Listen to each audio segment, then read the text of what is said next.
Thank you, Chair Latta, for continuing this important hearing. I want to thank the witnesses for testifying on this second panel. I mentioned the first panel, how critical it is to secure our energy infrastructure from cyber and physical threats. Obviously, we're going to have a tremendous demand for electricity and the growth of electricity in this country if we're going to continue our efforts at national security and safety of the American people. We are considering many bills here today to ensure our energy infrastructure is protected against these threats.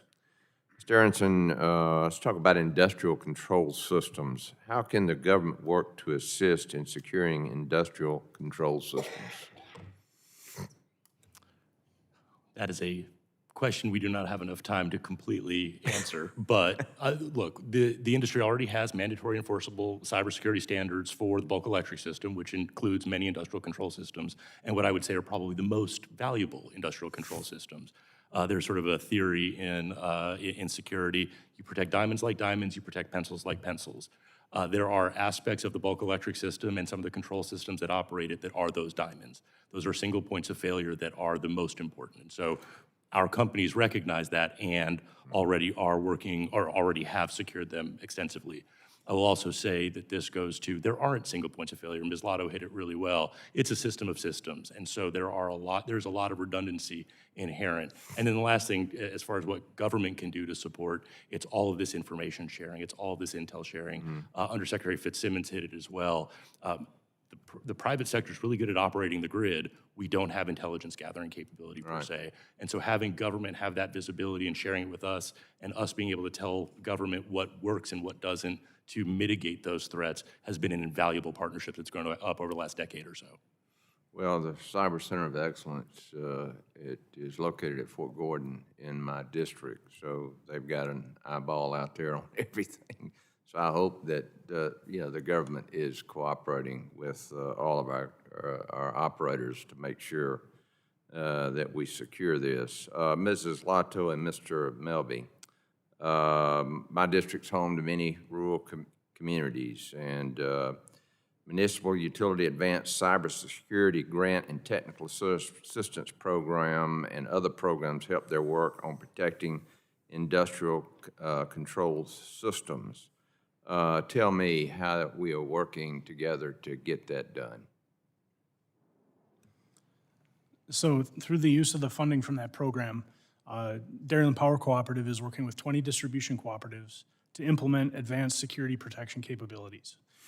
Those collective capabilities help us raise the bar for defense of those utilities, and it brings us additional visibility and situational awareness. Okay. Ms. Lotto, any follow-up on that? Yes, sir. Thank you for the question. So in addition to the work that NRECA is doing, APPA likewise is doing work to protect the grid against cyber threats, including through the funding that the RMUC program has provided. So we have cybersecurity threat assessments that are taking place. This will enable our public power utilities to understand what areas of the grid are most vulnerable, and then aligning them to resources. Those resources could be in the form of training, it could be in the form of technical deployments, or it could be just helping with the cyber incident response playbook. So to the point that was raised earlier, it should enable all boats to rise. Ms. O'Neill, and Mr. Aronson, and Ms. Lotto, the Savannah River National Lab is adjacent to my district. As I mentioned in the first panel, national labs play a critical role in grid security. How can national labs be leveraged to use their trained cyber operators to enhance security operating technologies? Ladies first, I guess. Sure. Thank you for the question. So I think the most important part for the DOE National Labs, whenever they're funding a particular program, is to continue to work with industry, and so that industry can have a voice at the table.